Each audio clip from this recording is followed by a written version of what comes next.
Grabe, ang ganda nitong bagong labas na sapatos. Lahat ng kaklase ko meron na tapos ako na lang wala. Ma, pa, pwede niyo ba akong bilan? Hindi naman siguro masama kung paminsan-minsan gusto ko rin makasabay sa kanila. Anak, kabibili lang namin sa'yo ng sapatos last month. Maayos pa naman yun ah. Mukhang bago pa. Pwede mo pang gamitin yun. Sayang lang kung papalitan agad. Ma, hindi na uso yun. Iba na yung trend ngayon. Nakakahiya kaya kapag ako lang yung luma ang gamit. Hindi nyo ba naiintindihan yon? Hindi naman ako humingi ng sobre. Gusto ko lang sumabay. Hindi naman sa hindi ka namin naiintindihan, anak. Pero kailangan din natin magtipid kahit papano. Hindi pwedeng bili lang ng bili kung may maayos ka pa namang ginagamit. Ate, okay pa naman talaga yung sapatos mo eh. Ako nga, 2 taon ko nang ginagamit yung sa akin. Wala namang problema kung hindi bago. Basta maayos at nagagamit pa. Lumaki si Althea sa isang pamilyang may kaya sa buhay. Hindi sila sobrang yaman ngunit sapat para mabili ang mga gusto at pangangailangan. Simula bata pa siya, nasanay siyang ibinibigay sa kanyang karamihan ng kanyang hinihingi. Dahil dito, hindi niya natutunan ng maghintay o magtipid. Para sa kanya, normal lang ang bumili ng bagong gamit kahit may maayos pa naman siyang ginagamit.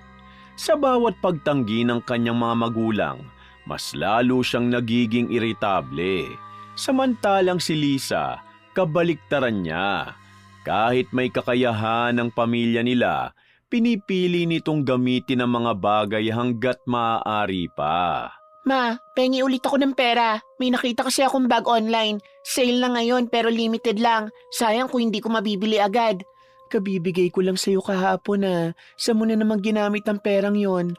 Hindi pa nga tapos yung linggo, ubos na agad. Bumili lang naman ako ng ilang gamit. Hindi naman ganun kamahal yun eh. Tsaka pera ko naman yun. Bakit parang kailangan ko pang i-explain lahat? Hindi naman sa ganun, anak, pero kailangan mong matutunang mag-ipon. Hindi pwedeng kada may pera ka, ubus agad. Paano kung may mas importanteng kailangan? Ako nga nagtatabi ako kahit konti lang. Kahit pa piso-piso naiipon din yon. Hindi naman masama magtipid kumpara din naman sa sarili mo, ate. Napabuntong hininga na lang si Althea at umalis sa harap ng mga magulang niya. Para sa kanya, tila hindi siya naiintindihan ng mga ito. Hindi niya makita kung bakit kailangan pa niyang magtipid kung may pera naman sila. Hindi niya rin maintindihan kung bakit kontento si Lisa sa simpleng bagay. Para kay Althea, ang pera ay para gastusin, hindi para itabi. Habang tumatagal, lalong naging malinaw ang pagkakaiba nilang magkapatid. Isa na marunong magpigil at isa na laging naghahanap ng bagong paggagastusan. Lisa, peram nga ako ng pera mo. Ibabalik ko din agad pag may nakuha ulit ako. May gusto lang talaga akong bilhin ngayon. Magkano bang kailangan mo? Kasi may tinatabi rin ako eh. Hindi ko basta-basta pwedeng galawin lahat. Pinaghirapan ko rin kasi yun kahit papano. Grabe ka naman. Kapatid mo ako tapos parang pinagdadamutan mo pa ako. Hindi naman ako manghihiram kung hindi ko kailangan ah. Hindi kita pinagdadamutan. Gusto ko lang matutunan mo ring mag-ipon. Hindi pwedeng lagi kang umaasa sa iba kapag naubos na yung pera mo, ate. Ang dami mo naman sinasabi. Bigyan mo na lang ako kahit konti. Babawi din naman ako sa'yo ah. Hindi ka naman lugi doon. Tahimik na napailing si Lisa habang iniisip kung papaano niya ipaiintindi sa kapatid ang halaga ng pagtitipid. Ilang beses niya na itong sinubukang kausapin, ngunit paulit-ulit lang din ang nangyayari. Kapag may pera si Althea, ubus agad. Kapag wala na, manghihiram naman. At kapag hindi na pagbigyan, siya pa ang nagagalit. Sa kabila nito, hindi pa rin siya sumusuko. Umaasa siyang darating ang araw na matututo rin si Althea. Kahit pa sa ngayon, malayo pa yon sa realidad. Pa, ma, may bayarin kami sa school eh. Kailangan ko ng dagdag na pera. Magkano na naman yan? Parang halos linggo-linggo may kailangan kang bayaran. Sigurado ka bang lahat yun para sa school? Oo nga. Ano bang iniisip nyo? Nagsisinungaling ako? Hindi nyo ba ako mapagkatiwalaan kahit anak nyo ako? Hindi naman ganon, anak. Pero gusto lang naming siguraduhin na napupunta sa tama yung perang binibigay namin sa'yo. Ate, kung para sa school talaga, Pwede mo namang ipakita yung notice para malinaw din kila mama at papa kung saan napupunta ang pera. Hindi na sumagot si Althea. Kinuha niya ang pera at mabilis na umalis. Sa totoo lang, hindi lahat ng hinihingi niyang pera napupunta sa kailangan. Madalas, ginagamit niya ito para sa mga bagay na gusto niya lang.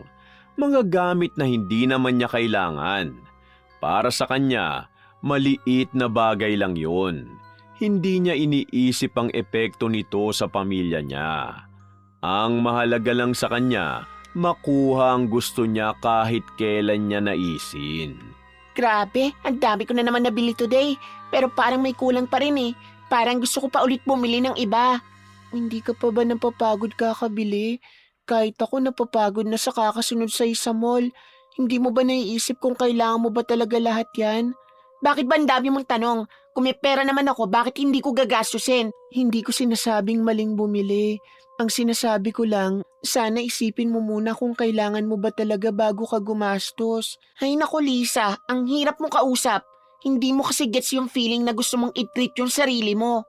Sa isip ni Althea, wala siyang ginagawang mali. Para sa kanya, normal lang ang gumastos lalo na kung may pera naman. Hindi niya nakikita ang unti-unting epekto nito sa kanyang pag-uugali. Hindi niya napapansing nasasanay na siyang hindi magpigil. Sa bawat pagbili niya, mas lalo siyang nagiging dependent sa paggastos para sumaya. At habang tumatagal, hindi na niya namamalayan na unti-unti na siyang nabubuo bilang isang taong hindi marunong makontento. At hindi pa niya alam na darating ang panahon na hindi na sapat ang pera para takasan ang mga magiging desisyon niya. Pagkalipas ng 3 araw, Ma, pengi ulit ang allowance. Hindi na kasya yung binigay niyo sa akin kahapon. Ang dami ko na naman kasing kailangan bayaran ngayon sa school at may mga biglang gastos pa. Ano? Nung isang araw lang kita binigyan, Althea. Hindi pa nga tapos ang linggo, ubos na agad? Paano nangyari yun? Hindi naman ganun kalaki yung kailangan mo araw-araw ah. Hindi nyo kasi naiintindihan, Ma. Iba na ngayon sa school. May mga ambagan, may projects, tapos kailangan din kumain. Hindi pwedeng tipid-tipid lang palagi. hindi naman namin sinasabing magtipid ka ng sobra, anak. Ang gusto lang namin matuto ka mag-manage ng pera mo. Hindi yung isang bigayan lang uubusin mo agad. Ate, pwede mo namang i-budget. Kahit hati-hatiin mo lang yung pera mo per day. Hindi mo mauubos agad yun. Ganun ang ginagawa ko para hindi ako kapusin eh. Tahimik na napairap si Althea habang kinukuha ang pera. Sa isip-isip niya, hindi naman ganun kalaki ang hinihingi niya kumpara sa kaya namang ibigay ng pamilya nila noon. Para sa kanya, normal lang ang ganitong gastos. Ngunit hindi niya napapansin na kahit wala pang isang araw, halos wala na agad ang perang hawak niya. Hindi dahil sa kailangan, kundi dahil sa kung ano-anong bagay na napagtitripan niyang bilhin sa sandaling yun. Grabe, ang daming sale ngayon. Sayang naman kung hindi ko bibili no. Minsan lang naman to eh. At baka maubusan pa ako kung hindi ako mag-check out agad. Ate, hindi porket sale kailangan mo nang bilhin agad. Kahit mura kung hindi mo naman kailangan, sayang pa rin yung pera na gagastusin mo. Eh gusto ko nga eh. Tsaka ang hirap umanap ng ganitong presyo no. Kung hindi ko kukunin ngayon, baka magsisi pa ako later. Pero napapansin mo ba, halos araw-araw may binibili ka online? Eh ano naman, basta may pera ako, karapatan kong gastusin kung saan ko gusto. Hindi ko naman iniingi sa iyo yun ah. Habang nagsasalita si Althea, abala ang daliri niya sa pag-scroll at pag-checkout ng mga items sa cellphone niya. Hindi na niya iniisip kung ilan na ang nabili niya sa loob ng 1 linggo. Ang mahalaga lang, ang pakiramdam na may bago siyang darating na gamit. Para sa kanya, doon siya nasisiyahan. Hindi niya napapansin na nagiging habit niya na ito at parang hindi kumpleto ang araw niya kung wala siyang nabibili. Lisa pera muna ng pera mo ah. Naubos na kasi yun sa akin eh. May darating pa akong parcel tapos kailangan kong bayaran pagdating. Ate, hindi ka pa nga nagbabayad sa huling hiniram mo sa akin eh. Paano ka na naman nihiram ngayon kung hindi pa bayad yun dati? Bakit? Babawi naman ako eh. Hindi naman ako tatakbo sa'yo. Kailangan ko lang talaga ngayon kasi nakakahiya kung hindi ko babayaran yung order. Hindi yun nakakahiya kung hindi ka bibili kung wala kang pera. Mas nakakahiya kung lagi ka nangihiram tapos hindi mo naman binabayaran. Grabe ka naman. Konting tulong lang pinagdadamot mo pa. Kapatid mo ko. Hindi ba dapat tinutulungan mo rin ako paminsan-minsan? Napahawak si Lisa sa noo niya. Pilit pinipigilan ng sarili na mainis. Hindi na bago sa kanya ang ganitong sitwasyon. Halos paulit-ulit na lang. Manghihiram si Althea, mangangako na magbabayad, ngunit hindi tutuparin. Sa huli, siya rin ang nahihirapan. Subalit sa kabila nito, hindi niya kayang pabayaan ang kapatid niya. Kahit paminsan pakiramdam niya inaabuso na ang kabaitan niya.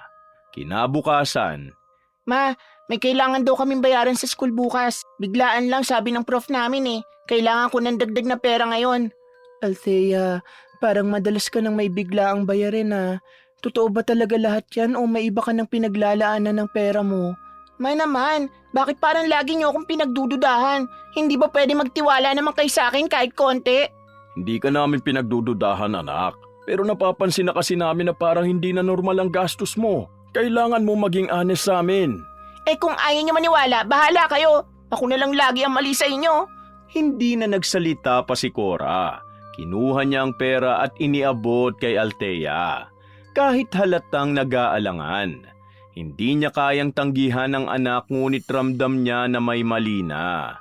Hindi na niya masabi kung saan napupunta ang perang binibigay nila. Sa bawat pagkakataon na pinipilit niyang magtanong, nagiging defensive ang dalaga. At sa bawat pagkakataon na pinalalampas niya ito, pakiramdam niya naman, lalo lang lumalala ang sitwasyon. Grabe, wala na naman akong pera.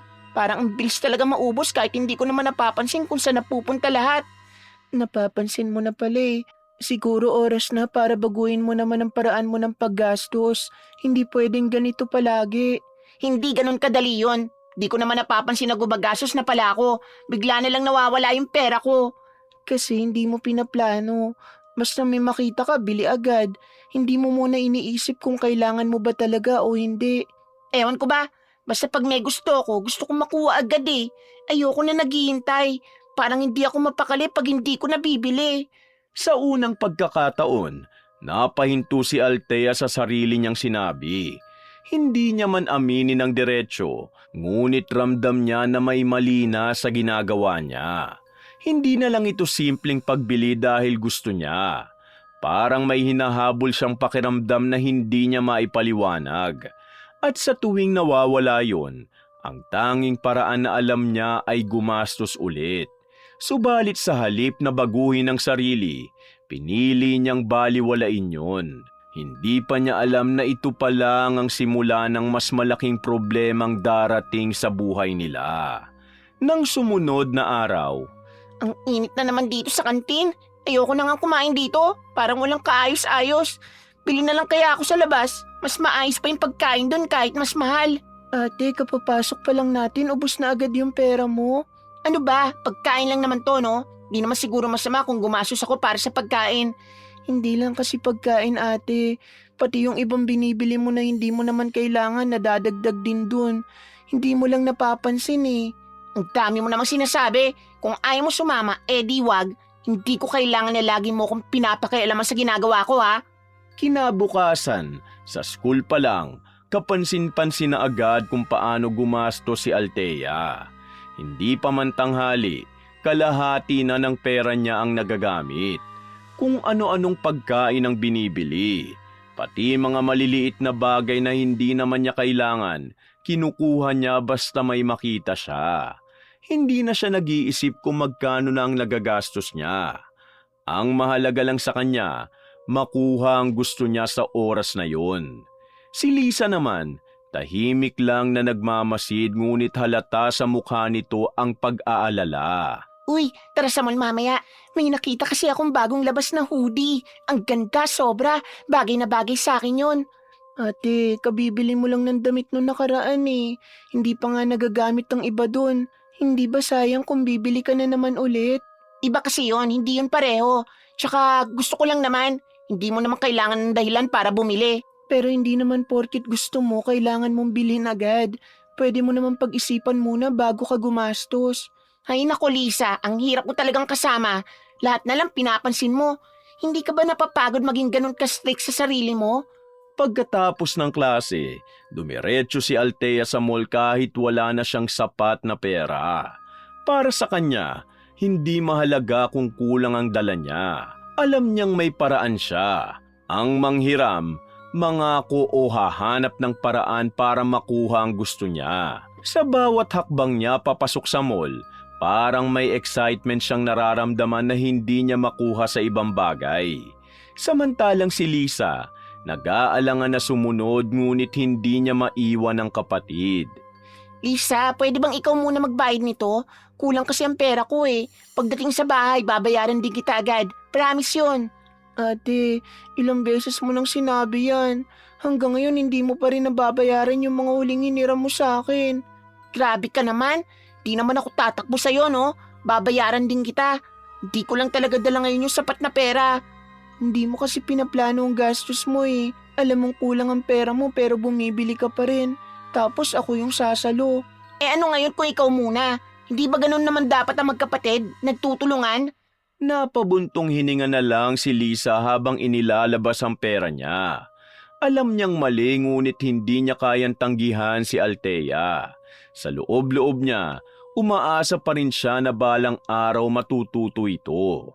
Ngunit sa bawat pagkakataon na pinagbibigyan niya, tila lalo lang lumalalim ang problema. Hindi na niya alam kung tinutulungan pa ba niya ang kapatid o lalo lang niya itong hinahayaan sa maling gawain. Kinagabihan, pag-uwi nila sa bahay, agad na napansin ni Cora at Rodel ang mga bitbit ni Althea.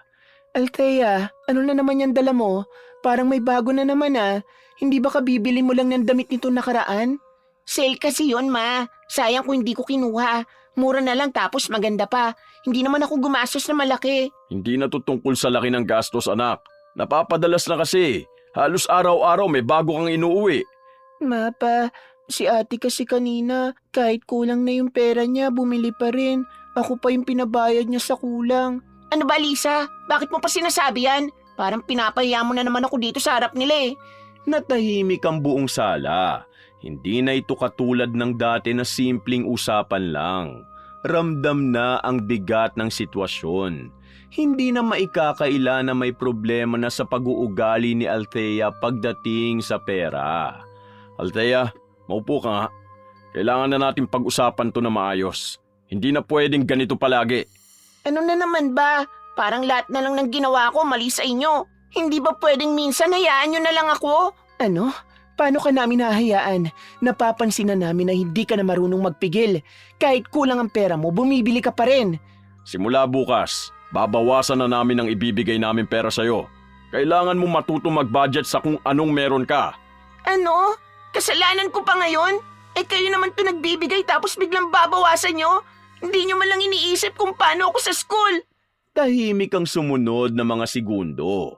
Hindi agad sumagot ang mga magulang niya. Kita sa mukha nila ang pagod hindi lang sa trabaho, kundi pati sa paulit-ulit na sitwasyon na hindi na nagbabago. Ate, hindi ka naman pinarurusahan. Gusto lang nilang matuto ka kasi kung hindi ngayon, kailan pa? Ang dali mo kasi magsalita. Hindi ka naman nahihirapan eh. Marunong ka kasi magtipid. Eh ako hindi. Iba tayo. Hindi ako pinanganak na marunong. Natuto lang ako kasi pinili ko yun. Ikaw din pwede mong piliin yun kung gugustuhin mo. Ayoko. Hindi ko kailangan baguhin ang sarili ko para lang matuwa kayo. Wala naman akong ginagawa masama. Anak, hindi namin hinihingi na baguhin mo lahat. Gusto lang namin na matuto kang kontrolin ang sarili mo. Hindi na sumagot si Althea. Tahimik siyang tumayo at umakyat sa kwarto. Sa unang pagkakataon, hindi niya alam kung ano ang mararamdaman. Galit ba o inis? O may halong takot?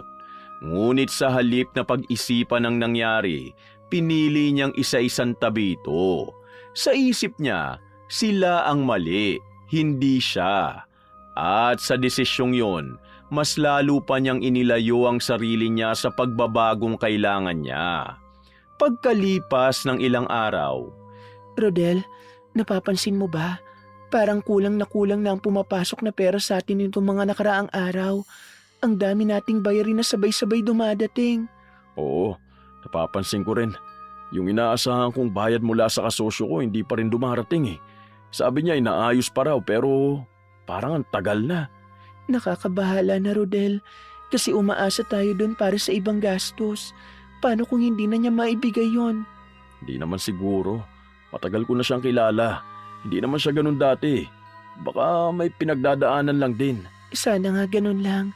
Kasi kung hindi, hindi ko alam kung saan tayo kukuha ng pambayad sa mga susunod na araw. Ilang araw na rin ang lumipas mula ng huling pagsabihan nila si Althea. Tahimik ang bahay, subalit hindi ibig sabihin nun, maayos na ang lahat. Sa halip, may ibang bigat na bumalot sa paligid. Madalas na mag-usap sina Cora at Rodel tungkol sa pera, lalo na sa mga bayaring unti-unting dumarami. Hindi man ito diretsyong sinasabi sa mga anak, ramdam na ramdam ang pagbabago. Samantalang si Althea, kahit napapansin ang kakaibang katahimikan, baliwala lang ito sa kanya. Ma, may pera pa ba kayo? Wala na kasi akong magamit ngayon eh. Kahit konti lang muna. May bibilin lang ako. Althea, hindi ba binawasan na namin ang allowance mo? Kailangan mong matutong magtipid sa kung anong meron ka ngayon. Ubus na nga eh. Hindi ko naman kontrolado lahat ng gastos. Hindi pwedeng wala akong pera kahit papano. Anak, hindi na pwede yung ganon.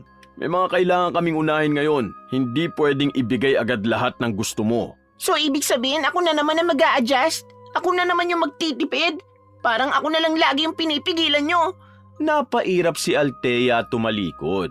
Sa isip niya, hindi patas ang nangyayari. Hindi niya maintindihan kung bakit biglang nagbago ang mga magulang niya. Dati kahit papano napagbibigyan pa siya. Ngayon, halos bawat hingin niya ay tinatanggihan siya. Hindi niya nakikita ang mas malalim na dahilan.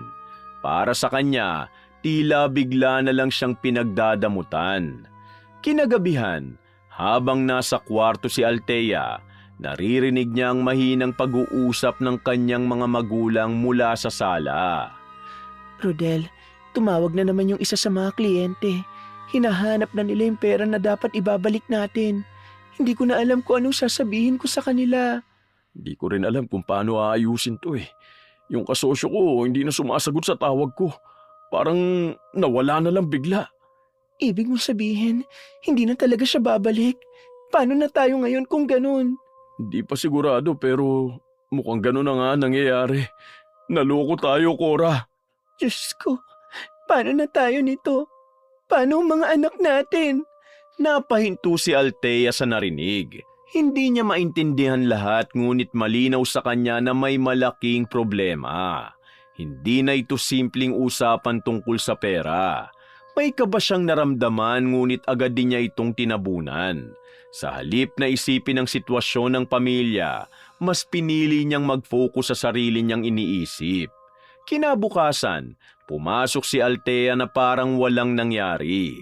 Sa loob ng classroom, tahimik siyang nakaupo subalit hindi niya mapigilan ang sarili na mag-scroll sa cellphone.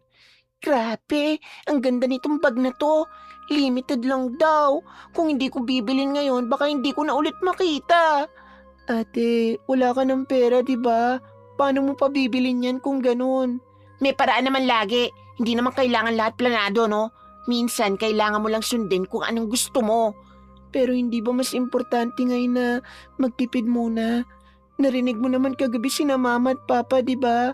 Hindi ko problema yon, problema nila. Hindi ibig sabihin nun, titigil na rin ako sa gusto kong gawin. Hindi na sumagot si Lisa.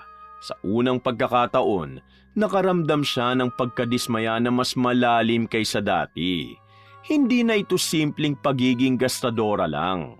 Parang wala nang pakialam si Althea sa nangyayari sa paligid niya. Pagkatapos ng klase, umuwi agad si Althea. Pagpasok niya sa bahay, iba ang bumungad sa kanya. Tahimik ang paligid ngunit mabigat ang pakiramdam. Althea, umupo ka muna. Kailangan kitang kausapin kasama ng papa mo. Bakit? Ano na naman? Yung tungkol na naman to sa pera? Wala na akong naririnig na bago. Hindi lang ito tungkol sa iyo, anak. Kailangan mo malaman kung ano nangyayari sa pamilya natin ngayon. Ano ba yun? Bakit parang ang bigat naman ng tono nyo? Naloko kami, Althea.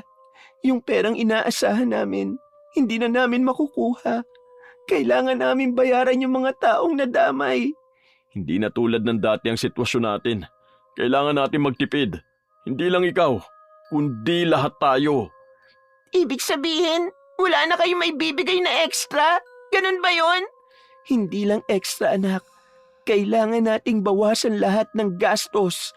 Hindi na namin kayang ibigay ang dati naming naibibigay sa'yo. So ganun na lang? Bigla na lang magbabago lahat? Paano naman ako? Tahimik ang sumunod na mga sandali. Hindi makapaniwala si Althea sa narinig. Hindi niya matanggap na ganun kadali nagbago ang lahat. Para sa kanya, tila bigla na lang nawala ang mundong nakasanayan niya. Ate, kailangan lang nating mag-adjust. Hindi naman habang buhay ganito eh. Lilipas din to kung magtutulungan tayo. Hindi ganun kadali yun, Lisa. Hindi ako sanay sa ganitong setup.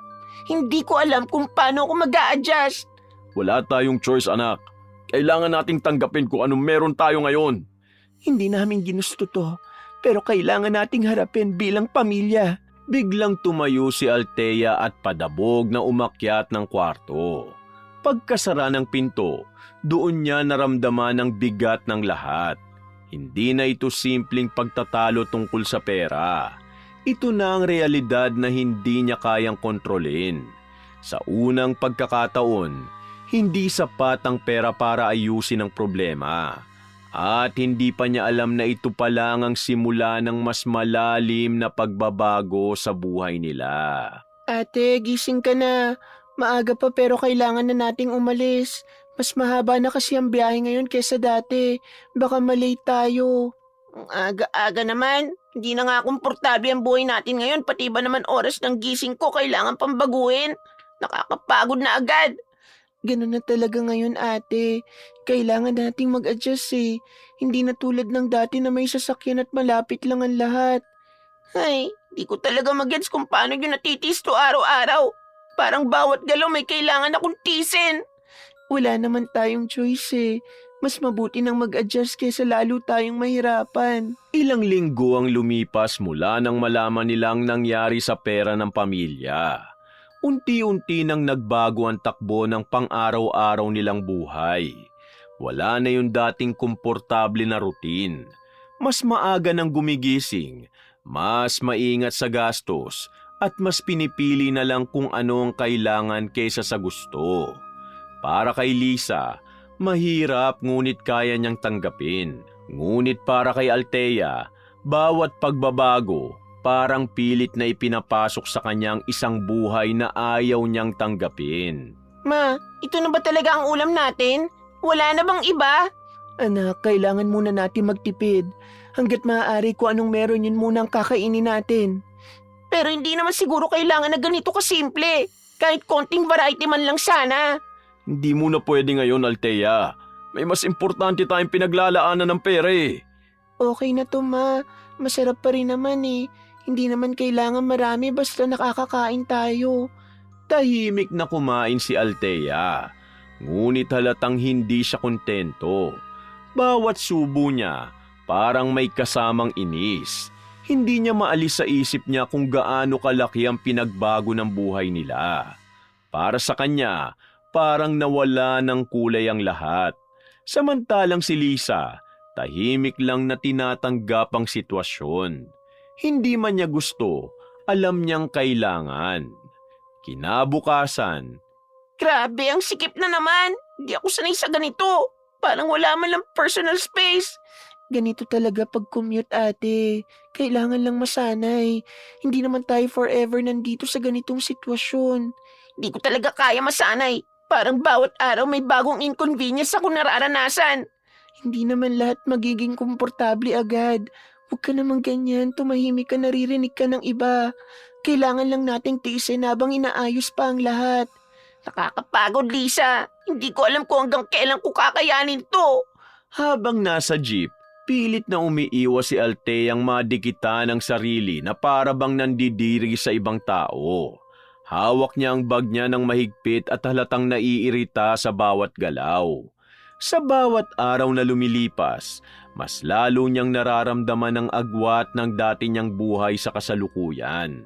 At habang si Lisa unti-unting nasasanay, si Althea naman lalong nahihirapang tanggapin ang lahat. Pagkatapos ng klase, dumiretso sila sa bahay. Pagpasok pa lang, napansin agad ni Althea si Lisa na may inaayos sa mesa. Anong ginagawa mo? Inaayos ko lang yung ipon ko. Dinagdagan ko kasi kanina kahit konti lang. Ipon pa rin? Kahit ganito na sitwasyon natin, nagagawa mo pa mag-ipon? Mas kailangan nga ngayon para kahit papano may mahugot kung kailangan. Hindi ko alam kung paano mo nagagawa yan. Ako nga halos wala nang mahawakan tapos ikaw nakakapagtabi pa. Hindi naman malaki ate. Disiplina lang talaga. Kahit konti pag pwede, tinatabi ko. Tahimik si Althea habang nakatingin sa lalagyan ng pera ni Lisa. Sa unang pagkakataon, may kung anong pakiramdam na hindi niya maipaliwanag ang unti-unting sumisiksik sa dibdib niya. Hindi ito simpleng inis, hindi rin ito galit. Tila may halo itong inggit at pagkadismaya sa sarili. Kinagabihan, habang nasa kwarto si Althea, hawak niya ang cellphone niya. Sanay na siyang mag-scroll at mag-check out. Ngunit ngayon, wala siyang magawa. Wala na naman akong magawa. Dati kahit papaano nakakapag-check out ako ng gusto ko. Ngayon kahit simpleng bagay kailangan ko pang pag-isipan. Ate, hindi naman masama yun.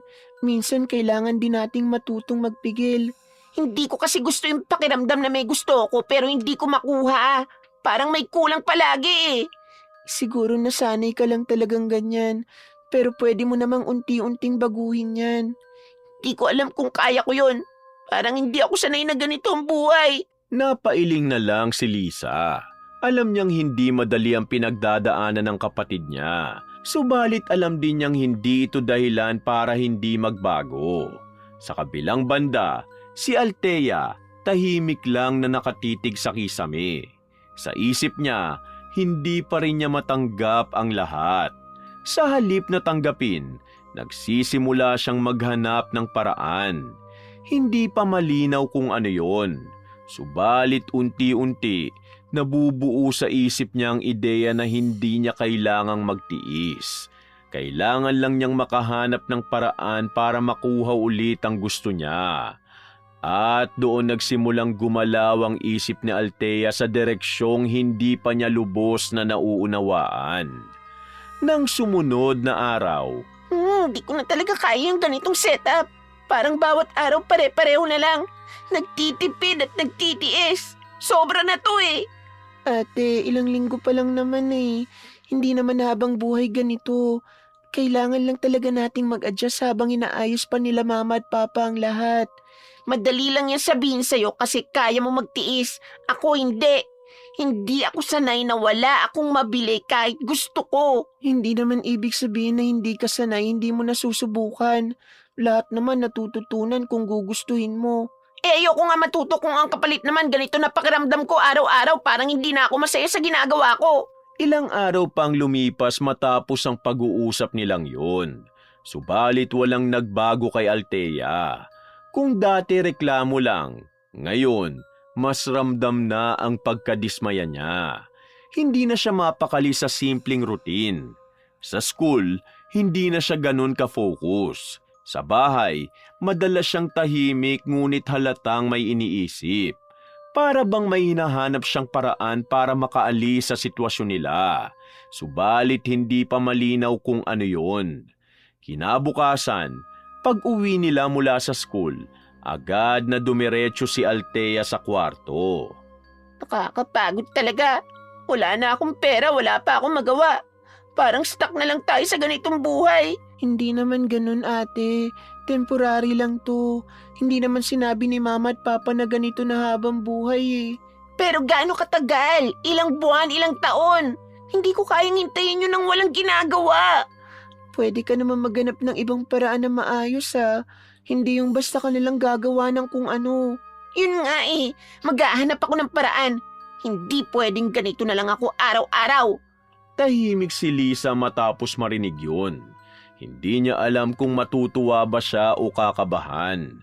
Gusto niyang maniwala na may mabuting balak si Althea. Ngunit may kakaiba sa tono nito na hindi niya maipaliwanag. Hindi na ito simpleng pagrereklamo lang. Parang may nabubuo ng desisyon sa loob nito. Kinagabihan, habang tahimik ang bahay at nagpapahinga na ang lahat, nag-iisa si Althea sa kwarto. Nakatitig siya sa paligid. Sa mga gamit niyang dati ay normal lang para sa kanya. Kung wala silang maibigay, ako na lang ang gagawa ng paraan. Di naman siguro masama kung gamitin ko kung anong meron ako dito. Ang dami ko naman kung anik-anik dito na wala namang pakinabang. Pwede ko naman sigurong ibenta yung iba para magkapera ako kahit papano. Hay, hindi ko na kailangang itanong pa. Sa akin naman to eh. Wala naman sigurong masama kung ako magde-decide. Mas mabuti na yun kaysa wala akong pera at naghihintay lang sa wala. Tama, ito na lang ang gagawin ko. Hindi na ako magtitiis kung kaya ko namang gumawa ng paraan. Isa-isa niyang sinimulang halungkati ng mga gamit niya. Mga lumang damit, bag at kung ano-ano pa na dati hindi niya kayang pakawalan. Ngayon, tinitingnan na lang niya ito bilang paraan para magkapera. Hindi na siya nagdadalawang isip. Para sa kanya, praktikal lang ito ngunit hindi niya napapansin na unti-unti na siyang nagbabago mula sa isang taong basta gumagastos papunta sa isang taong gagawa ng kahit anong paraan para makakuha ng pera. Kinabukasan, habang nag-aayos siya ng mga napili niyang ibenta, pumasok si Lisa sa kwarto. Ate, ano yan? Bakit parang nag-aayos ka ng mga gamit? Ibibenta ko yung iba. Di ko na namang ginagamit eh. Sayang lang kung nakatambak lang dito. Sigurado ka ba? Baka may mga importante dyan na hindi mo lang napapansin. Alam ko naman kung ano mahalaga at hindi, no? Hindi ako basta kukuha ng kung ano lang. Hindi ko lang maiwasa mag-alala. Parang bigla ka nagbago eh. Hindi ka na tulad ng dati. Mas okay na to kaysa wala akong ginagawa. Hindi ako pwedeng umasa lang sa kanila habang ganitong sitwasyon, no? Tinitigan siya ni Lisa. Pilit inuunawa ang desisyon ng kapatid. Sa isang banda, may punto si Althea ngunit may kakaiba pa rin sa paraan nito. Hindi ito simpleng pag-a-adjust. Tila may halong pagmamadali at desperasyon. Pagkaalis ni Lisa, bumalik si Althea sa paghahalungkat. Habang inaayos niyang isang lumang kahon na matagal nang nakatago sa ilalim ng kabinet, napansin niya ang laman nito. Ano naman to? Parang tagal nang hindi nabubuksan ah. Di ko naman to naaalala. Teka, bakit parang may mga lumang gamit dito? Ano to? Mga damit ng sanggol? Kanino naman to? At ano tong libro? Ang itim naman. Parang ang luma na talaga nito. Hey, di ko alam kung bakit nandito sa mga gamit ko. Parang hindi naman to sa akin eh, pero bakit parang gusto kong tignan kung anong laman ito? Dahan-dahan niyang kinuha ang itim na aklat. Mabigat ito sa kamay hindi dahil sa timbang, kundi sa pakiramdam na hindi niya maipaliwanag. Hindi pa niya ito binubuksan ngunit may kakaibang hatak na agad siyang naramdaman. Para bang may bumubulong sa kanya na wag itong iwan. Hindi niya pa alam kung ano ang hawak niya, subalit sa sandaling yun may nagsimula ng magbago. Kinagabihan, nakaupo si Althea sa kama. Hawak pa rin ang aklat. Tahimik ang paligid ngunit hindi mapakali ang isip niya. Bakit parang hindi ko to mailayo sa sarili ko? Parang may kung anong humihila sa akin para buksan to. Hindi naman siguro masama kung tignan ko lang kung anong laman. Libro lang naman to eh. Pero ang weird lang kasi parang may kakaibang pakiramdam habang hawak ko to. Hey, wala naman siguro mangyayari kung bubuksan ko. Titignan ko na nga lang kung anong laman. Unti-unti niyang binuklat ang aklat. Hindi pa malinaw sa kanyang nababasa, ngunit sapat na para maramdaman niya na hindi ito ordinaryong libro. May kakaibang bigat sa bawat pahina. Hindi pa niya naiintindihan ang kahulugan, ngunit may kung anong pumasok sa isip niya. Isang ideya na hindi niya palubos na nauunawaan. At sa sandaling yon, hindi niya alam na ang simpleng desisyon na yon magbubukas ng pinto sa isang bagay na hindi na niya kayang kontrolin. Ang ingay na naman dito. Hindi na ako makapag-focus na maayos. Kahit anong pilit ko, parang ang bilis ko na lang mairita sa mga ganitong bagay. Buwisit talaga. Kung naiirita ka, hindi mo kailangan idamay lahat. Hindi lang naman ikaw ang tao dito. Pwede ka naman manahimik kung gusto mo ng tahimik eh. Hindi ko kayo dinadamay. Sinasabi ko lang na ang ingay nyo. Hindi na kayo mga bata pero ngawa kayo ng ngawa. Alam mo, lahat na lang napapansin mo. Parang wala ka na nakitang tama sa paligid mo ah. Bakit? Wala ka na ba magamit na pera sa luho mo kaya sa amin mo binubunto ng galit mo? Ay, bahala ka. Hindi ko napapatulan yan. Hindi ko kailangan makipagtalo sa ganitong bagay. Tahimik na naupo si Althea matapos ang sagutan. Hindi na siya nagsalita pa ngunit ramdam niya ang inis sa kilos niya. Hindi na siya nakinig sa lecture. Nakatingin lang siya sa harap ngunit wala sa tinuturo ang isip niya. Sa halip, paulit-ulit niyang naaalala ang nangyari at kung gaano siya kabilis na inis. Tila may naiwang bigat sa dibdib niya na hindi nawawala kahit tahimik na ang paligid. Pagkatapos ng klase, hindi na siya nagtagal sa eskwela. Diretso siyang umuwi nang hindi na sumabay kay Lisa. Pagpasok niya sa kwarto, agad niyang hinanap ang kahon na ginalaw niya kagabi. Hindi siya nag-alangan. Kinuha niya ang itim na aklat at nilapag sa kama na parang matagal niya nang gustong balikan. Dahan-dahan niyang binuklat ang aklat. Isa-isang bumukas ang mga pahina habang sinusundan ng mata niya ang mga nakasulat. Hindi niya lubos na naiintindihan ng lahat ngunit may mga salitang parang kusang pumapasok sa isip niya. Hindi niya kailangang intindihin ng buo. Sapat nang mabasa niya mga ito. Napatigil siya sa isang pahina na mas malinaw ang pagkakasulat. Hindi niya alam kung bakit doon siya napako. Ngunit hindi niya ito nilampasan. Unti-unti, binasa niya ang nakasulat na orasyon. Walang pag-aalinlangan, walang pag-iisip kung tama o mali. Habang binabasa niya, kusang pumasok sa isip niya ang mukha ni Marco. Hindi niya pinigilan. Tahimik pa rin ang kwarto nang matapos siya kaya isinara niya ang aklat at nilapag sa tabi. Walang kakaibang nangyari. Walang nararamdaman na pagbabago. Para sa kanya, parang wala lang ang ginawa niya. Kinagabihan, normal lang ang lahat. Kumain sila, tahimik ang usapan at natulog. Walang kahit anong senyales na may nagbago sa paligid. Walang kakaiba, walang dapat pag-isipan.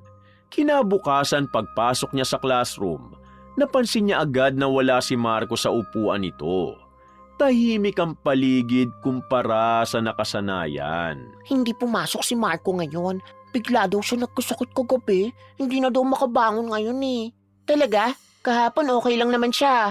Oo nga eh. Sabi nila nilaglat daw tapos parang may lumabas na kung ano sa balat niya. Hindi nila ma-explain. Ganun ba?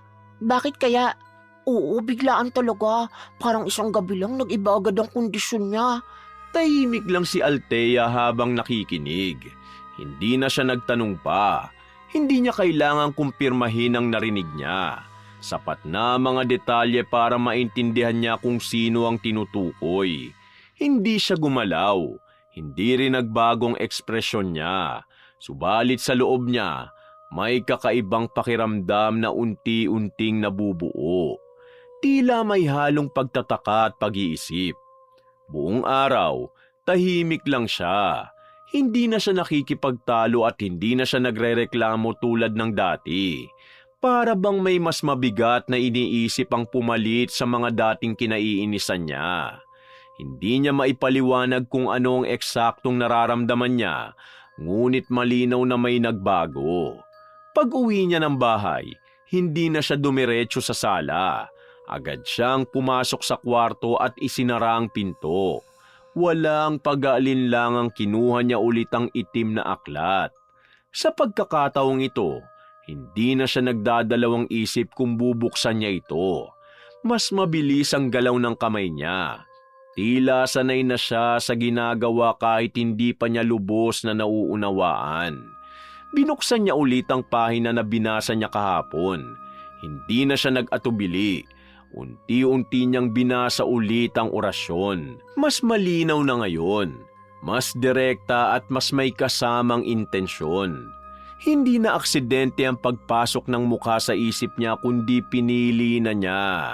Hindi pa rin niya lubos na maintindihan ang ginagawa niya, subalit hindi na siya umaatras.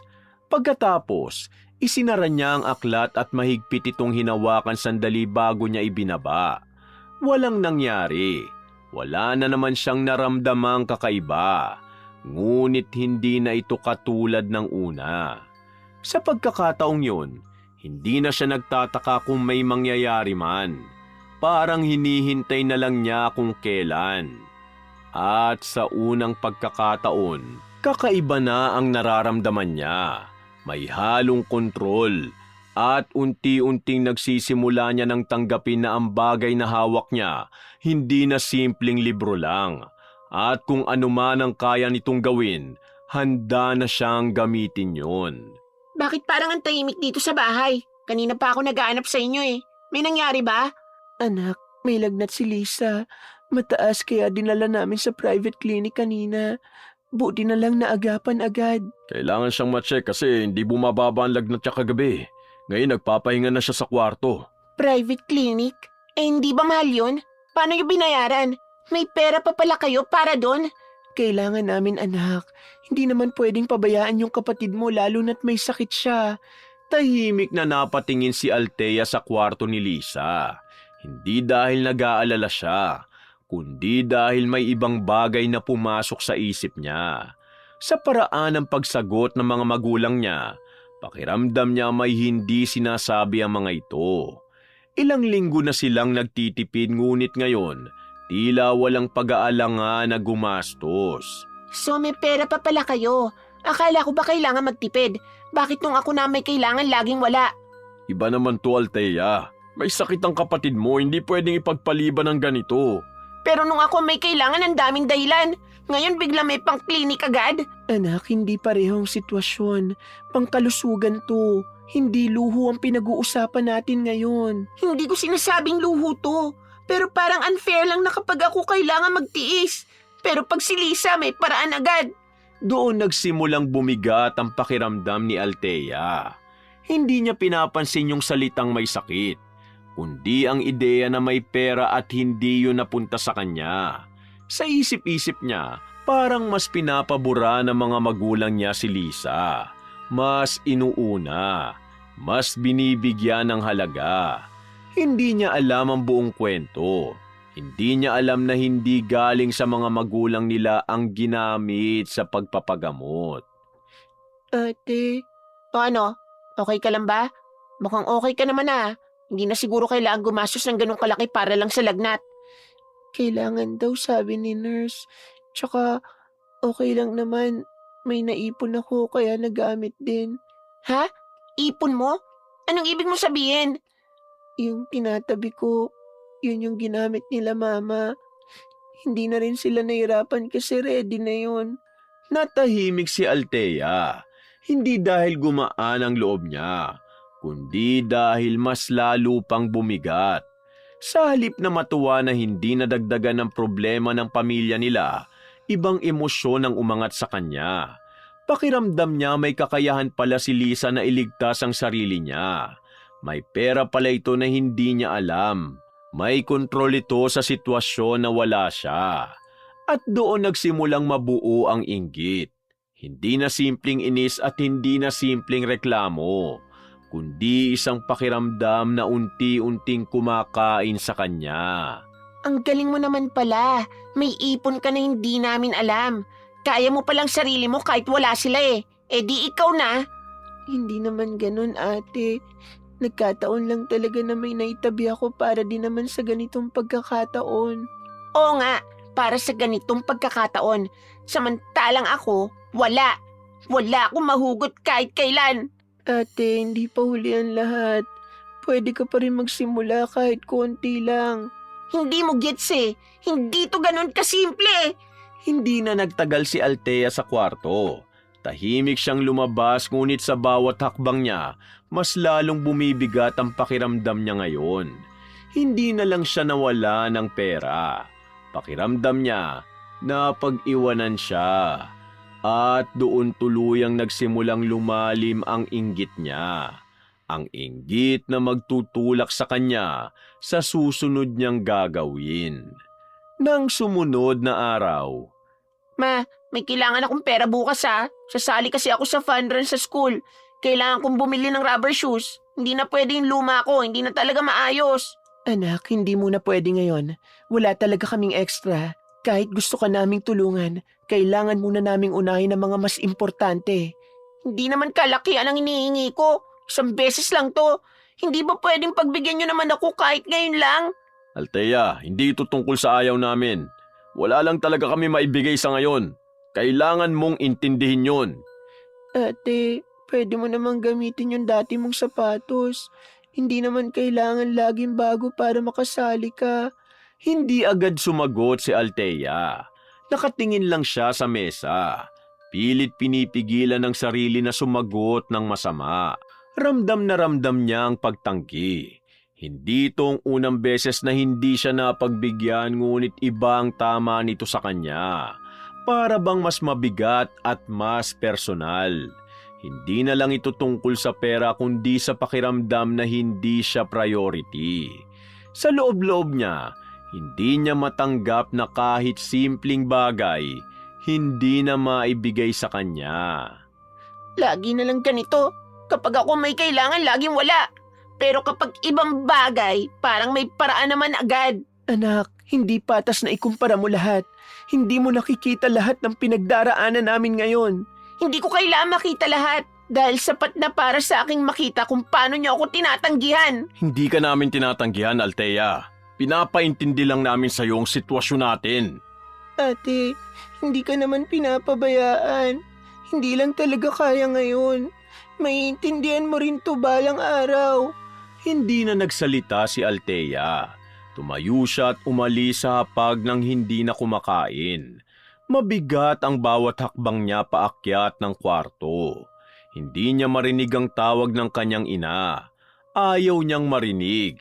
Sa isip niya, sapat na ang pumasok sa tenga niya. Sapat na para lalo siyang mapuno.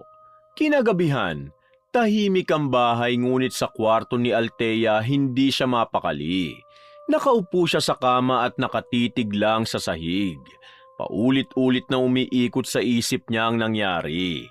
Ang pagtanggi, ang sagot ng mga magulang niya, at ang presensya ni Lisa sa bawat usapan. Hindi ko kailangan tanggapin to.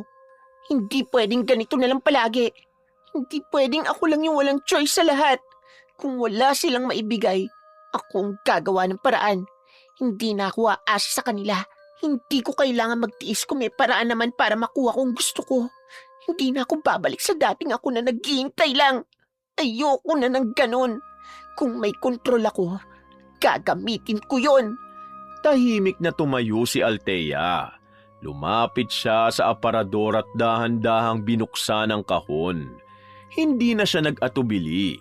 Kinuha na naman niya ang itim na aklat at inilapag sa kama. Hindi na ito bago sa kanya. Hindi na rin siya kinakabahan tulad ng una. Dahan-dahan niyang binuklat ang aklat. Mas mabilis ang kilos niya ngayon. Hindi na siya naghahanap ng dahilan. Alam na niya ang gagawin. Alam na niya kung saan titigil ang mata niya. Huminto siya sa pahinang pamilyar na sa kanya. Walang alinlangan at tahimik niyang binasa ang orasyon. Hindi na siya magtataka kung may mangyayari. Hindi na rin siya nagdadalawang isip. Sa pagkakataong ito, malinaw ang nasa isip niya. Pagkatapos, isinara niya ang aklat. Kinabukasan, maaga pa lang, napansin na agad niya ang pagbabago. Sa kwarto ni Lisa, nakahiga ito na namumutla. Mabigat ang paghinga at halatang may iniinda. Ma, ang sama ng pakiramdam ko. Ang sakit ng katawan ko. Anak, ano bang nararamdaman mo? Kagabi okay ka pa. Hindi ko po alam. Parang bigla na lang sumama ang pakiramdam ko eh. Ang bigat ng katawan ko, Ma. Halika nga, tignan ko. Mukhang hindi na ito simpleng lagnat ah. Ano na naman yan? Althea, tulungan mo kami. Kailangan nating dalhin sa klinik si Lisa. Nangihina ang kapatid mo. Bakit kailangan kasama pa ako? Hindi ba dapat kayo na ang bahala dyan? Alam niyo naman kung anong gagawin niyo eh. Saka lumalabas naman ang pera niyo pagtungkol kay Lisa. Hindi na sumagot si Cora. Nakatuon ang atensyon niya kay Lisa. Si Rodel naman, agad naghanda para dalhin ito sa klinik. Tahimik lang si Althea habang pinanonood ang lahat. Ilang oras ang lumipas. Pagbalik nila, mas mabigat ang sitwasyon. Nakaupo si Lisa. Mahina pa rin at halatang may iniinda kahit nabigyan na ng gamot. Ma, bakit parang hindi nawawala yung sakit? Magpahinga ka lang anak. Baka epekto lang ng lagnat. Sinabi ng nurse bantayan muna. Pero kapag lumala ka, kailangan ka ibalik doon. Ganun lang? Wala man lang malinaw na sagot? Minsan ganun talaga. Hindi agad nakikita ang dahilan. Natahimik si Althea ngunit sa loob niya, malinaw ang lahat.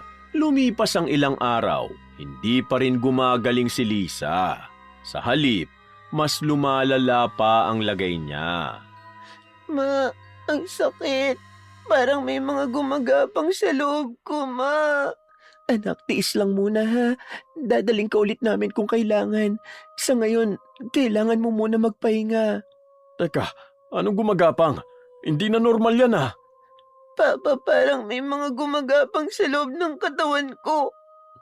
Ramdam ko talaga ang dami nila. Ma. Ano bang sinasabi mo, Lisa?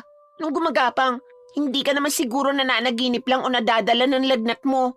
Anak, huwag mong pilitin magsalita kung nahihirapan ka. Huminga ka lang ng dahan-dahan. Nandito lang kami. Lisa, saan banda mo nararamdaman? Sa tiyan ba? Sa dibdib? Sabihin mo lang para malaman natin kung anong gagawin. Sa buong katawan ko pa. Parang may gumagalaw sa ilalim ng balat ko. Hindi nawawala kahit anong gawin ko eh. Parang ang OA mo naman sa sinasabi mo. Lagnat lang yan, hindi kung ano-ano. Baka iniisip mo lang yan dahil sa sakit mo. Hindi na nakapagsalita agad si Lisa. Napapikit na lang siya habang pilit tinitiis ang sakit. Hindi na ito katulad ng simpleng lagnat na naranasan niya noon. Iba ang pakiramdam. Hindi lang kirot o hilo kundi may kakaibang gumagalaw sa loob ng katawan niya na hindi niya maipaliwanag. Si Cora ay halatang kinakabahan na. Habang si Rodel, nagsimulang mag-isip kung saan pa sila pwedeng lumapit para malaman ang totoong dahilan. Kinabukasan, mas maaga pa kaysa dati ay gising na ang lahat sa buong bahay. Halos hindi nakatulog sina Cora at Rodel sa pagbabantay kay Lisa. Mas lumala ang kondisyon nito. Paminsan-minsan, napapangiwi siya sa sakit. At mas lalong dumadalas ang pagreklamo niya sa nararamdaman sa katawan. Ang aga-agang ingay mo na naman. Hindi pa ba natatapos yung drama na yan? Ilang araw na eh. Althea, kapatid mo yan. Hindi ito drama. May sakit siya at kailangan niya tayo ngayon. Eh di dali niyo ulit. Alam niyo naman ang gagawin niyo eh. Di niyo naman ako kailangan dito. Tahimik na napatingin si Cora kay Althea. Hindi siya sumagot ngunit halata ang lungkot sa mata niya. Hindi niya inaasahang aabot sa ganito ang ugali ng anak. Samantalang si Rodel, pinili na lang tumahimik at mag-focus kay Lisa. Wala na silang oras para makipagtalo. Ilang oras ang lumipas matapos nilang dalhin si Lisa sa klinik. Pagbalik nila, mas mabigat na ang pakiramdam sa bahay. Hindi malinaw ang paliwanag ng doktor. Lahat ng test ay parang normal pa rin. Ngunit halata sa katawan ni Lisa na may mali. Ma, bakit ganito pa rin? Hindi naman nawawala yung nararamdaman ko. Anak, magpahinga ka lang muna. Susubukan nating humanap ng ibang paraan kung hindi pa rin mawala. Hindi ako naniniwala na normal lang to. May mali na hindi natin nakikita. Eh di humanap kayo na mas magaling na doktor. Hindi yung paulit-ulit lang kayo sa parehong sagot. Hindi ganun kadali, Althea. Hindi lahat na ayos agad. Pero pag may pera, may paraan, di ba? Ganun naman lagi eh. Hindi na sumagot si Cora. Napaupo na lang siya sa gilid ng kama ni Lisa. Hawak ang kamay nito habang pilit na pinapakalma ang sarili. Si Rodel naman, tahimik na nakatayo ngunit halatang puno ng iniisip. Lumipas pa ang ilang araw. Hindi gumagaling si Lisa at ganun pa rin ang kalagayan niya. Kailangan na natin magtanong sa iba. Hindi na pwedeng ganito lang. Ang tagal nyo naman umaksyon. Ilang araw na siyang ganyan pero parang paikot-ikot lang kayo. Ginagawa namin ang kaya namin, Althea. Hindi mo lang nakikita. Tahimik ang sumunod na mga sandali. Wala nang gustong magsalita pa.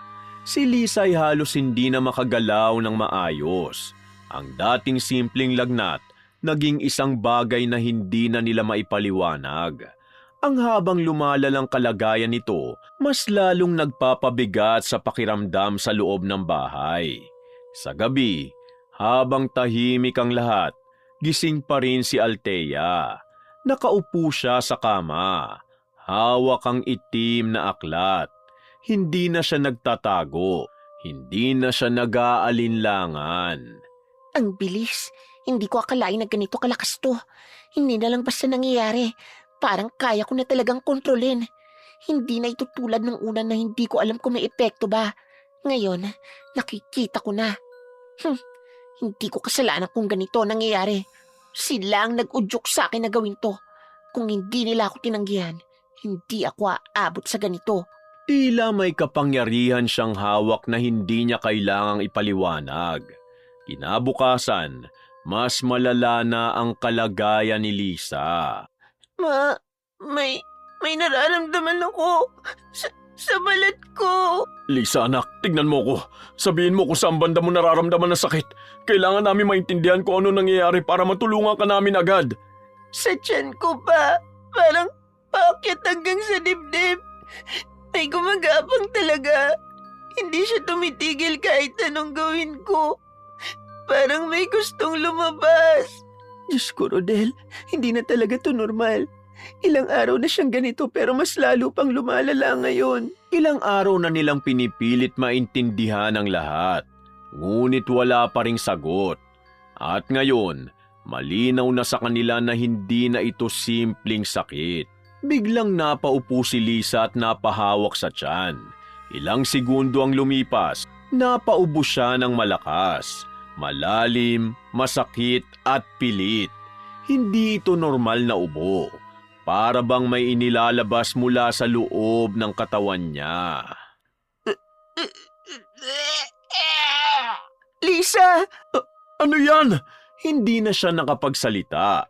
Bigla siyang napasuka at kasabay nito lumabas ang maliliit na gumagalaw na insekto mula sa bibig niya.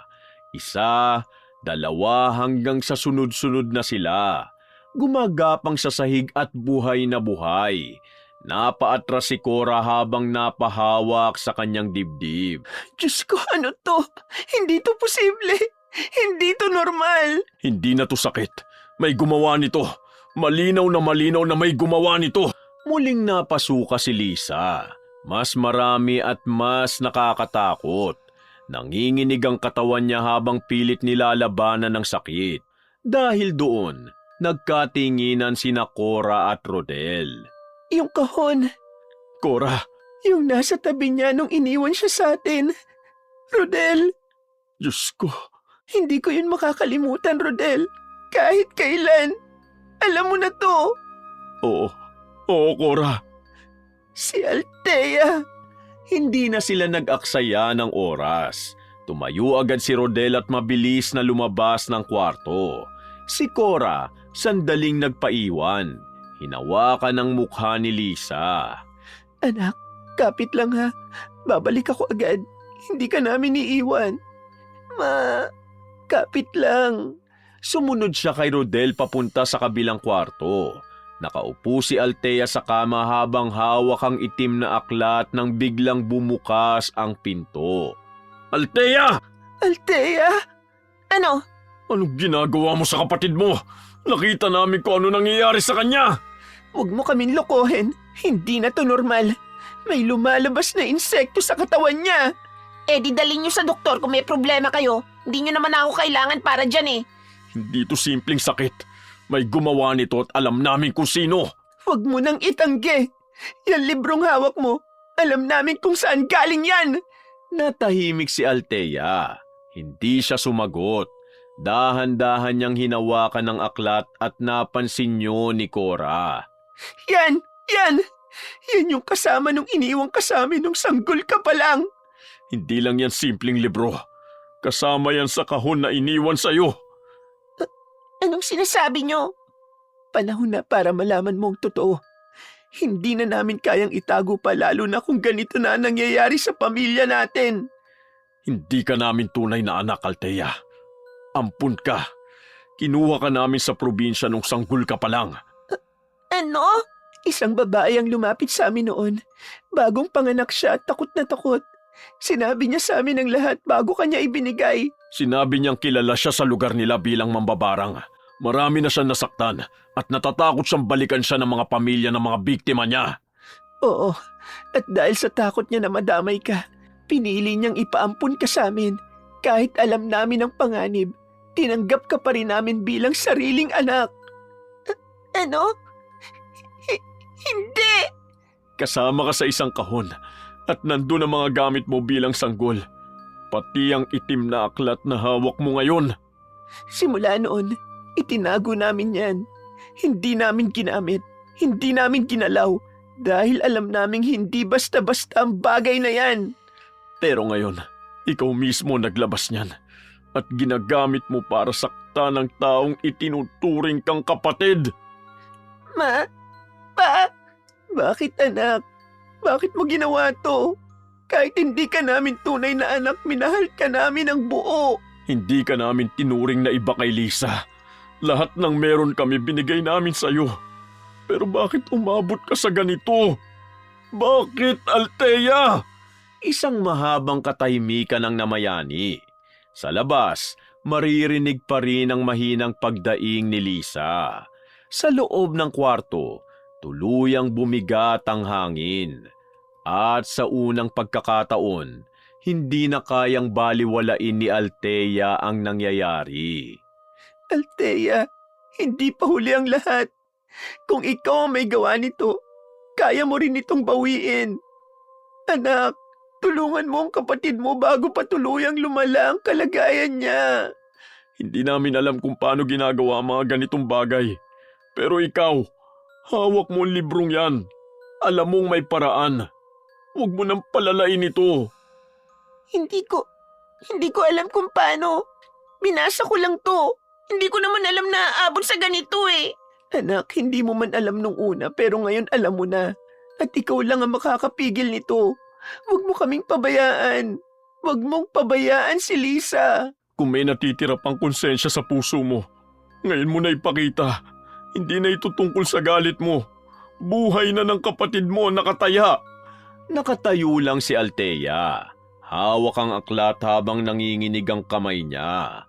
Sa unang pagkakataon, hindi na niya kayang iwasan ang nangyayari. Hindi niya na kayang sabihing wala siyang pakialam. Sa labas ng kwarto, malinaw na rinig ang paghihirap ni Lisa.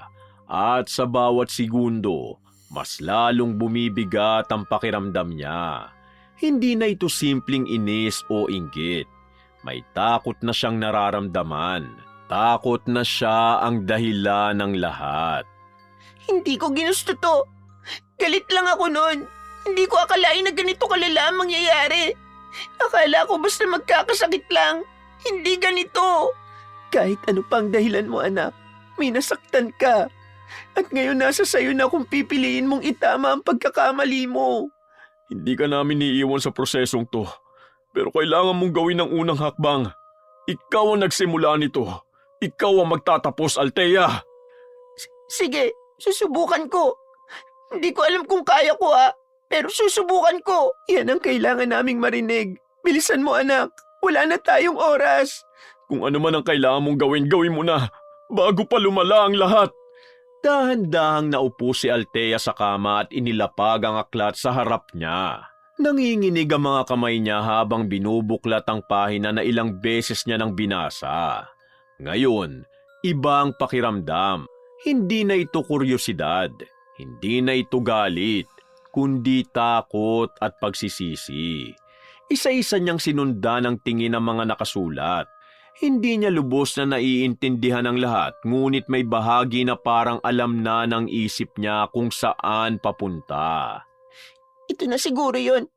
Ito yung kabaliktaran. Ito yung pagbawi. Hindi ko alam kung tama. Pero ito lang ang nakita ko. Gawin mo na, anak. Magtiwala ka. Mas mahalaga na sinusubukan mong itama. Nandito lang kami. Hindi ka nag-iisa sa gagawin mo. Sana hindi pa uli ang lahat. Tahimik ang kwarto habang sinimulan ni Althea ang pagbabasa. Mas mabagal kaysa dati. Mas malinaw. Bawat salita may kasamang bigat at hindi siya nagmamadali. Hindi na rin siya nagdadalawang isip. Sa pagkakataong ito, malinaw ang nasa isip niya. Ang mukha ni Lisa, ang sakit nito, at ang katotohanang siya ang dahilan. Habang tumatagal, mas lalong bumibigat ang pakiramdam niya. Para bang may hinihila mula sa loob niya palabas. At sa kabilang kwarto, biglang napahawak si Lisa sa kanyang dibdib. Ma, parang may nangyayari. Iba na, hindi na katulad nung kanina. Rodel, may nagbabago. Pakiramdam ko may epekto na yung ginagawa ni Althea. Lisa, kapit lang anak. Malapit na. Huwag kang bibitaw ngayon. Ma, parang may umaalis. Ang sakit pa rin pero parang may nawawala. Sa loob ng kwarto, lalong pinilit ni Althea ang sarili. Pawis na siya. Nanginginig ang katawan ngunit hindi siya tumitigil. Hindi niya na kayang umatras. Sa bawat salitang binibigkas niya, mas ramdam niya ang bigat na parang may kapalit ang bawat ginagawa niya. Hindi ako titigil kahit anong mangyari. Ako nagsimula nito. Ako ang magtatapos. Anak, kaya mo yan. Konti na lang. Huwag kang susuko ngayon. Ito na ang pagkakataon mong itama ang lahat. Tatapusin ko to. Kaya ko. Isang huling pagbigkas, isang huling pilit, at pagkatapos, biglang tumahimik ang paligid. Sa kabilang kwarto, napalakas ang paghinga ni Lisa. Ma, nawala. Yung gumagalaw. Wala na. Lisa, anak. Totoo ba? Anak, sabihin mo, anong nararamdaman mo ngayon? Pagod. Pero wala na yung sakit. Wala na yung gumagapang. Diyos ko, salamat. Salamat. Unti-unting bumalik ang katahimikan sa bahay. Hindi na yun mabigat tulad kanina. Hindi na yun puno ng takot. Tahimik ngunit magaan. Sa loob ng kwarto, tuluyang napaupo si Althea. Nabitawan niya ang aklat at napahawak sa sarili niyang dibdib. Natapos ko. Anak, Tapos na. Nailigtas mo siya, anak. hindi ko alam kung paano ko nagawa pero ayoko na. Ayoko nang maulit to. Ayoko na. Hindi na, anak. Hindi na mauulit. Basta matuto ka sa nangyari. Nasa sayo na kung anong pipiliin mong gawin mula ngayon. Hindi ko nahahawakan ulit yan. Ayoko na maging ganun. Ayoko nang makasakit ng kahit sino. Yan ang tamang desisyon. Hindi para sa amin, kundi para sa sarili mo. Hindi mo kailangang sundan ang yapak ng pinanggalingan mo. May choice ka kung anong klaseng tao ang gusto mong maging anak. Maraming salamat po. Nahiya po ako sa inyo. Sobrang nakakahiya po. Ang lakas ng loob kong sagot-sagutin kayo. Ang lakas ng loob kong mangingi samantalang hindi pala ako tunay na anak. Patawarin niyo po ako. Shh! Sapat na sa aming humingi ka ng tawad. Hindi ka man nanggaling sa amin. Alam ng Diyos na tunay na anak ang turing namin sa iyo, Althea. Sapat na sa amin na magbago ka at ayusin mo ang sarili mo, anak. Opo, Ma. Gusto kong magbago. Nagyakapan silang pamilya. Kinabukasan, tahimik ang bahay. Nakahiga si Lisa. Nagpapahinga ngunit maayos na ang kondisyon. Wala na ang sakit. Wala na ang kakaibang nangyari. Sa kabilang kwarto, hawak ni Althea ang aklat. Hindi na ito tulad ng dati na may hatak sa kanya. Ngayon, malinaw na sa kanya kung ano ito at kung ano ang kaya nitong gawin. Dahan-dahan niyang isinara ang aklat at nilagay ito pabalik sa kahon. Kasama ng mga lumang gamit, hindi na niya ito kinuha ulit. Sa mga sumunod na araw, unti-unting nagbago si Althea. Hindi biglaan ngunit ramdam ng lahat. Hindi na siya tulad ng dati na basta gumagastos.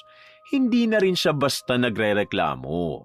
Sa halip, nagsimula siyang matuto ng unti-unti.